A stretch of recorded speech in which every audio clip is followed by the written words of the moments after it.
लिएर जान आएकी। दिदी, तपाईले बुवालाई जबरजस्ती लिएर जान खोज्दैमा यो घर तपाईको नाममा हुँदैन।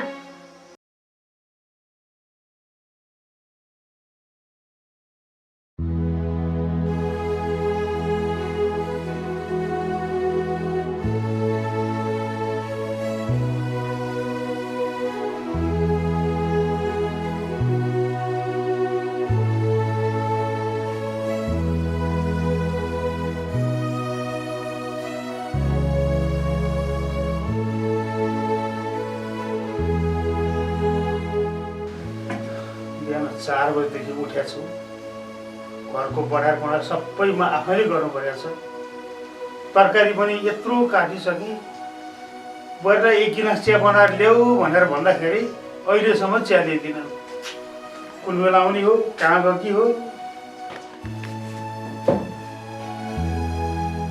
बुहारी, यस्तो जाडोमा बिहान 4 बजेदेखि उठेर नुहाएर पूजाआजा सबै गरिसकेँ। यत्रो तरकारी पनि काटिसकेँ। तिमीलाई 1 कप चिया बनाएर लिएर आऊ भनेर भन्दाखेरि ल्याइन है, आफू मात्रै खाएर बस्छौ। ए हजुरलाई चिया पो खान मन लाग्यो? चिया खान मन रहेछ त आफै बनाएर खाए भइगयो नि। मैले बनाएर दिनुपर्छ? हात खुट्टा त छ क्यारे। बुहारी, अरू बेला त मैले तिमीलाई पनि पकाएर खुवाउँथेँ, छोरालाई पनि पकाएर खुवाउँथेँ, सबैजनालाई बनाएर दिन्थेँ नि। आज म अलिकति काममा बिजी भएको भएर पो तिमीलाई बनाएर लिएर आऊ भनेर भने त के अरे तिमीले आफ्नो मात्र बनाउँदाखेरि मलाई अलिकति थपेर दिएपछि तिम्रो के चाहिँ बिग्रिन्थ्यो भन त? ओहो, यी ससुरामा पनि कति बोल्यो होला। यस्तै बढी बोल्ने भएर सासुआमाले पनि छोडेर गए होलान्। बुहारी, तिमीले के भने त्यस्तो?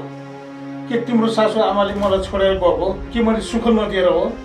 मैले त दिनसम्म सुख दिएको थिएँ नि।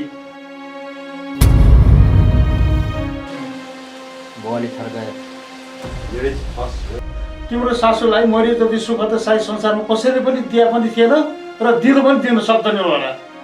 यो आइमाईको जातलाई जति सुख दिँदाखेरि पनि नहुने रहेछ, टाउकोमा टेक्दा रहेछन्।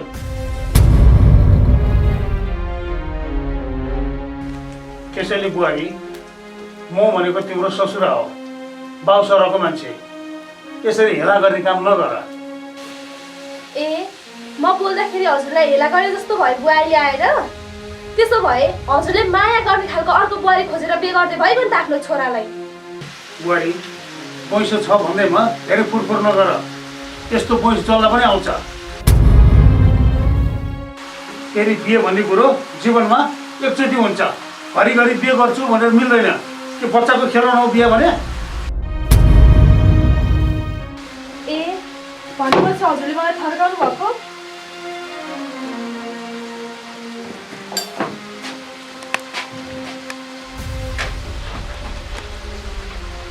केही भन्नै नहुने आजभोलिको बुहारीले। घर व्यवहारको यसो कुराकानी गरौँ भनेर भने त्यत्तिकै रिसाएर जान्छ।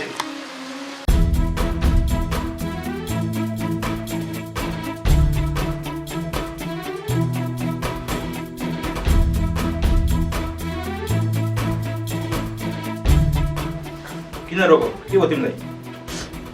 के हुनु नि, हजुरको बुवाले जहिले पनि मलाई गाली गर्नुहुन्छ, माया गर्नुहुन्न। गाली गर्नुभयो अरे? किन गाली गरेर त बुवाले? खै मलाई के थाहा, गएर सोध्नुहोस् न आफ्नै बाउलाई। हे भगवान्, यो घरमा ससुरा बुहारी कहिले नमिल्ने भए। ल ल भयो, तिमी पनि धेरै रुनु पर्दैन। म बाउलाई सम्झाउँछु। ल भयो भयो, कसैलाई पनि सम्झाउनु पर्दैन। यो घरमा यसरी नै मलाई हेला गर्ने हो, माया नदिने हो भने म यो घरमा 1-2 दिन बस्दिनँ। जान्छु आफ्नै माइतमा गएर बस्छु। म माइतमा राजकुमारी जसरी हुर्किएकी छोरी अहिले यहाँ यो घरमा आएर दिनरात रुनु परेको छ। तिमीले यो घर पनि सुख पाएको छौ नि। बुढो मान्छेले गाली गर्यो भन्दैमा रिसाउनुपर्छ त? त्यही पनि मैले बालाई सम्झाउँछु भनिरहेको छु। शान्तिको कुरामा माइत जानुपर्छ। अनि के गर्नु त? दिनरात तपाईँको बुवाको अपमान सहेर बस्नु? म त माइत जान्छु भनेपछि जान्छु। तपाईँलाई पनि मसँग जानु मन छ भने हिँड्नुहोस्। यदि जान मन छैन भने यही घरमा आफ्नो बाउसँग थच्चेर बस्नुहोस्। तिमी किन रिसाउँछौ? बुवालाई सम्झाउँछु भने चाहिँ सम्झाएको छु नि मैले। बरु तिमीलाई माइत जानु लाग्यो भने जाऊ, म रोक्दिनँ तिमीलाई। ए भनेपछि तपाईँलाई मेरो कुनै खाँचो छैन। हुन त बाउ गतिलो भएको भए त छोरा गतिलो हुन्छ। मेरो बाउ अगतिलो होइन, बरु तिमी चाहिँ अगतिलो हो, बुझ्यौ? एउटा बुहारी मान्छे भएर बुहारीको ठाउँमा नबसेर बुवालाई मुख लगाएछ। बरु यसो कामसाम सघाउनु, बुवालाई दुःख सुखमा हेर्नु, बुवा धोइदिनु हुन्छ नि। ल ल भयो, तिमीहरूकै बाउ छोरा गतिलो छौ यो घरमा, म भयो गतिलो, गएँ म। भाउजू के हो, किन रिसाउनु भयो? कता लाग्नु भयो? म यो घरमा कहिले पो खुसी भएको थिएन, त्यही नि म खुसी भएँ नि, दुखी भएँ नि, रिसाएँ नि, खुसाएँ नि, तिमीहरूको लोग्ने ससीले चाहिँ के को टाउको दुखाइ भयो? दिदी देवर बाबुसँग कसरी बोल्नुपर्छ थाहा छैन तपाईँलाई अहिलेसम्म? थाहा छैन मलाई। यो घरको जान्ने बुझ्ने ज्ञानी बढी त तिमी नै हो, तिमीले सिकाइदेऊ न मलाई। हाम्रो घरमा 5 जना मात्रै परिवार छ। उसले दोष दिएको छ, उसले दोष दिएको छ। यसरी त घर चल्दैन त भाउजू। यो घर चले चलोस् नचले नचलोस् मलाई कुनै मतलब छैन। र अर्को कुरा, यो घरमा बसेर मैले जिन्दगीभरि मेरो जिन्दगी कटाउने त होइन क्यारे। त्यस्तो होइन दिदी, हामीले सदाको लागि जन्मघर छोडेर कर्मघर आएका हुन्छौँ। फेरि तपाईँ यही घरलाई भत्काउने कोसिस गर्दै हुनुहुन्छ? अहिलेसम्म त म शान्त बसेको छु। तिमीहरूले यस्तै गरी मेरो दिमाग खायो भने नि यो घर भत्काउने मात्र होइन, तिमीहरू कसैले पनि छोड्दिन म। यो घरको जेठी बढी पो हो त। झ्याउ लाग्ने बुढाले पनि किसिस गरेछ। यिनीहरूको बुढाबुढी छन्, कहाँबाट आइपुगेछन् किसिस गर्नलाई, अनि त्यो ससुरो बनाउँदो। त्यसले त झन् मलाई देखि सौँदैन। मै उस्तो हो के, देखि जानी यस्ता घरमा बिहे गरेर दुःख पाउन लागेको म। भाउजू तपाईँको सोच गलत हो। अरूको घरमा यसरी माया दिएर आफ्नो छोरी जसरी आफ्नो ससुरले राख्दैन, किनकि मेरो बाउले त आफ्नै छोरी जस्तो गरी माया गरेर राखेको छ। तपाईँले बुझ्नु भयो? मलाई जहाँसम्म लाग्छ हामीहरूको माया तपाईँलाई फचेको छैन। ए हजुरहरूले मलाई माया दिनुभएको छ? हजुरहरूको यो माया म जिन्दगीभरि बिर्सिने छैन। ल म गएँ, म मेरो काममा हिँडेको मान्छे बेकारमा आएर अल्झाउँछन्। खै छोडा। हाम्रो दिदीलाई के भएको होला है? यति माया गर्दा सबैजनाले माया गर्दै पनि यति घरमा जहिले झगडा मात्रै गर्न खोज्नुहुन्छ, मात्रै खोज्नुहुन्छ, के भएको होला है? के त अब उसको माइतीमा राम्रो संस्कार दिएको भए पो अब यहाँ पनि राम्ररी बस्थ्यो त। छोडिदिऊ जाऊ।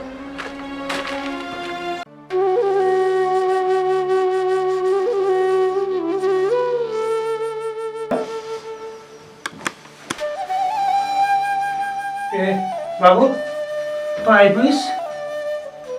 भोकाएर आएको होला, कोही खाना यसोलसम्म पकाएको छैन।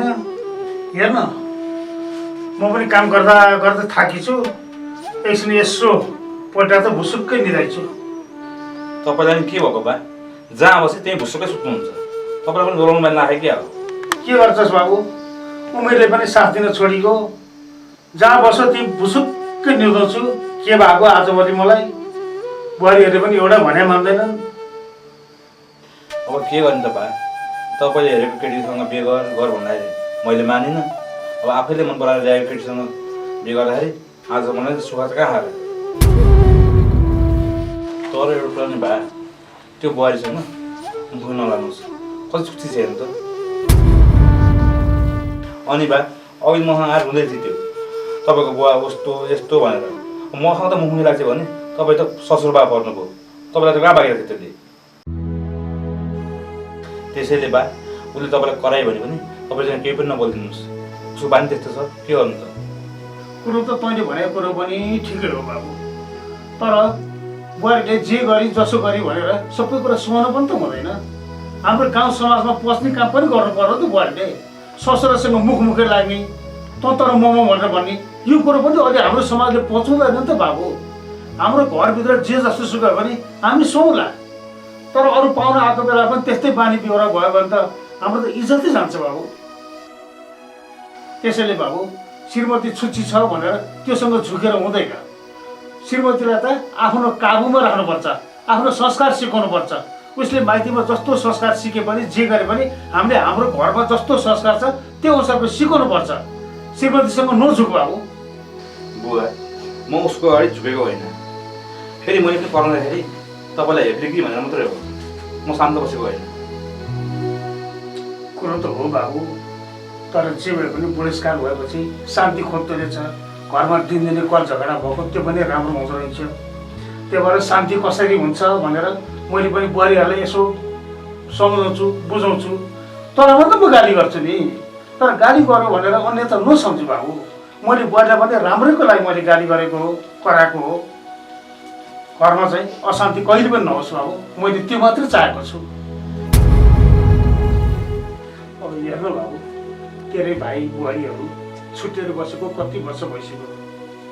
जति वर्ष भए पनि मेरो भाइ बुहारीले मलाई कति मान सम्मान इज्जत गर्छन्। बिहान उठ्ने बित्तिकै बुवा चिया खाने भनेर ल्याइदिन्छ। झन् त्यो माइली बुहारीले त मलाई यति माया गर्छ, यति माया गर्छ कि घरमा उसको छोरीलाई भनेर बनाएर राखेको तर्का सुतो पनि ल्याइदिन्छ, अलिकति मिठो बनाएको बेलामा। तिनीहरूले मलाई त्यति माया गर्छन्, तर तेरो सहले चाहिँ मलाई मुखमुखै लाग्छ। के गर्ने त बुवा, सबै मान्छे उस्तो हुँदैन। अब पनि अल्लाहले चाहिँ बिस्तारै बुद्धि आउला नि त। बरु खाना पाकेको भए खाँदै गर्नुहोस्, हामी पछि खाउँला। म अहिले गएँ। भोक त लागेको थियो, अब न आफै पस्केर खानु कि पकाएको पनि छ कि छैन। बुहारी रिसाएर बाहिर निस्केका थिए। एकताली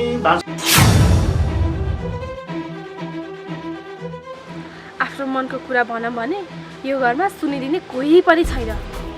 अनि त्यो गचे बुढो बनाउँदो मेरो कुरै सुन्नुहुन्न। माइतमा गएर बसौँ दुवैजना भनेर भन्दाखेरि पनि सुन्नुहुन्न। यस्तो मेरो कुरा नसुन्ने, मैले भनेको नमान्ने बुढोसँग कसरी मेरो जिन्दगी कट्ला। हे भगवान्, हे यसरी रिसाएर गाउँ डुलेर हिँड्नु भनेको मेरो कमजोरी हो। घर गएर म त्यो घर आज मेरो नाम पारेरै छोड्छु। त्यसपछि त घरका सबैजना मेरा मुठीमा भइहाल्छन् नि। ढिलो नगर्छु जा। बुवा ए बाबु, तिमी आइपुग्यौ, बस न। बुहारी तिमी पनि बस न। खाना अलि राम्रोसँग पाकेर रहन्छ, पकाउँदैछु। तिमीहरूलाई पनि भोक लाग्यो होला, यसो बस्दै गर। बा, हामीलाई भोक भन्दा नि तपाईँको चिन्ता लागिरहेछ। किनभने भाउजूको रिसले तपाईँ यहाँ बस्न सक्नुहुन्न। त्यसैले तपाईँ हामीसँगै बस्नुहोस्। हो बुवा, हाम्रो भान्सा मात्रै छुटिएको हो। हाम्रो मन त कहिले हजुरबाट टाढा छैन। हामी सधैँ हजुरलाई सम्झिरहेका छौँ बुवा। त्यसैले हजुरको छोराले भने जस्तै हामीसँगै बस्नुहोस् बुवा। भयो बुहारी, म यो घर छोडेर जान सक्दिनँ। तिम्रो सासूले यही घरमा आफ्नो जिन्दगी बिताइ। म यो घर छोडेर तिमीहरूसँग जान सक्दिनँ। बाँकी रहेको कुरो मेरो जेठो बुहारीको, ऊ पनि एक दिन तिमी जस्तै लाइनमा आइहाल्यो नि। त्यसो भनेर हुँदैन बुवा। त्यस्तोले अहिले तपाईँलाई माया नगर्ने मान्छेले भोलि गएर जे पनि गर्न सक्छ। मसँग तपाईँ जसरी पनि जानुपर्छ। किनभने तपाईँले यहाँ हेरचाह गर्ने मान्छे कोही पनि छैन। ऊ त भए ऊ तपाईँको बुहारी छ, उसले हेरचाह गर्छ। तपाईँ एक्लै यहाँ बसेर हुँदैन बुवा। त्यसैले बुवा, तपाईँलाई बुढेसकालले छुइसक्यो। यस्तो बुढेसकालको उमेरमा यसरी आफै भात पकाउने, भाँडा माझ्ने, सबै घरको कामहरू गर्ने यसरी हुँदैन बुवा।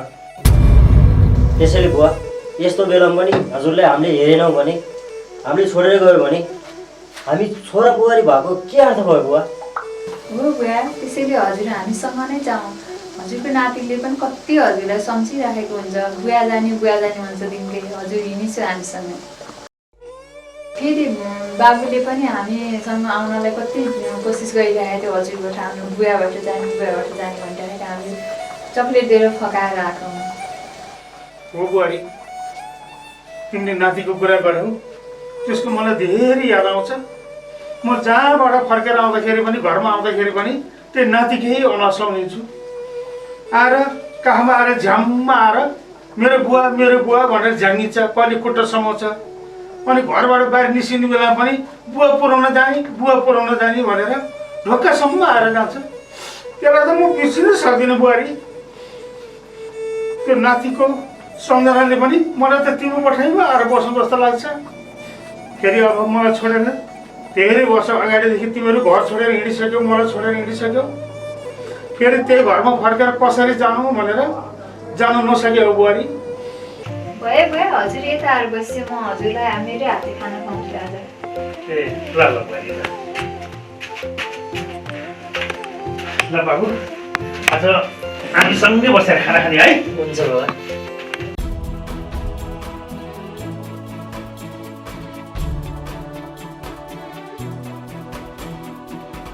आज त मासुको बास्ना छ त। बिहान त अर्कै तरकारी काट्दै हुन्थ्यो, आज त मासु पाके जस्तो छ।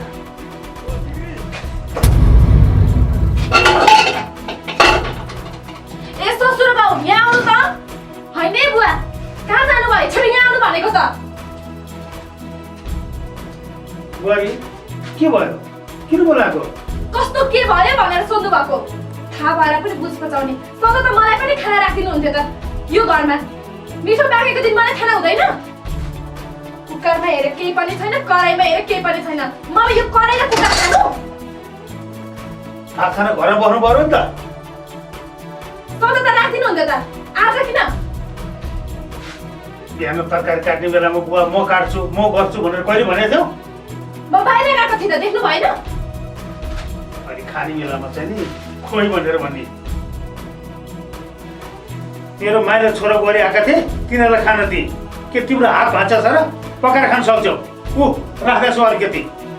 ए भनेपछि हजुरको प्यारो छोराबुहारी आएको थिए, त्यही भएर उनीहरूले पकाएर दिएको अनि मलाई नराखिदिएको होइन त? हजुरको प्यारो छोराबुहारी आएको रहेछन् त, उनीहरूसँग पछि लगाएर गएको भए भइहाल्थ्यो नि। किन मेरो घरमा बसिरहनु पर्यो? जानुहोस् उनीहरूसँगै गएर बस्नुहोस्। यो घरमा एकछिन पनि नबस्नुहोस् तपाईँ। बुहारी तिमीले यो घरबाट निस्केर जा भनेर मलाई धेरै नथर्काऊ। यो घर त मेरो हो, तिमीले त्यसरी थर्काउनु मिल्दैन। मैले अहिलेसम्म कसैलाई पनि दिएको छैन यो घर। मैले यो घर कसैको नाममा दिएको पनि छैन र दिलो पनि दिन्न। पुरै बुझ्यौ होला नि? ए यो घर कसैको नाममा छैन अनि दिन्न? कसै नदिनु हुँदो रहेछ। हेरौँ ल, हिँड्नुहोस् तपाईँ मसँग। भाउजू बुवाको हाँसमा त कहाँ लानु खोज्नु भएको? देख्नु भएन कहाँ लिएर जान लागेको भनेर? यो घर मेरो नाममा पास गरेर लिएर जान लागेकी। दिदी तपाईँले बुवालाई जबरजस्ती लिएर जान खोज्दैमा यो घर तपाईँको नाममा हुँदैन। कसरी नहुँदो रहेछ हेरौँ न नि म। दिदी तपाईँले यसरी जबरजस्ती गर्नु भनेको ठुलो पाप हो। बाबासँग राम्रोसँग मागेको भए पनि दिइहाल्नुहुन्थ्यो। यति धेरै जिद्दी गर्नु नै पर्थ्यो त। ए भनेपछि बुवालाई माया गरे जस्तो नाटक गरेर बुवाको जे जति सम्पत्ति छ सबै आफ्नो नाम गरौँला भनी सोचेको थिएस? दिदी मैले त्यस्तो सोचेको छैन। किन पाप सोच्नुहुन्छ तपाईँ? घरमा आफूभन्दा ठुलो मान्छे भइसकेपछि सरसल्लाह लिनुपर्छ मात्र भनेको। छोडिदिऊ बुहारी। अब उसलाई हामी भन्दा पनि यो घर प्यारो रहेछ भने उसैलाई छोडिदिउँ त यो घर। हामी जे गरौँला गरौँला। तिमीहरूले पनि आफ्नो सुरु गरिहालेका छौ, कान्छोले पनि आफ्नो सुरु गरिहालेको छ। अब यिनीहरूलाई यही घर प्यारो रहेछ त यो घर उनीहरूलाई छोडिदिउँ। म एक्लो हो, चाह गरेर बसौँला बसौँला। किन चिन्ता गर्छ मेरो बुहारी? छोडिदिउँ। हेर्नु बुवा, हामीले आफ्नो सुसार हामीले आफैले गरेकै छौँ। यसरी भाउजूले एकलौटी गर्छु भनेर पाइँदैन नि। बुढा हजुरले ठिकै भन्नुभयो। यस्ताका नाममा बाबाले केही जानी जग्गा जमिन पास गरिदिइहाल्नु भयो भने त्यो जग्गा जमिन सबै बेचेर दाइला धरी बिजोग बनाउँथ्यो। गतिलो त कहाँ छेर यो? ए पैया जान्ने पर्दैन आइयोस्।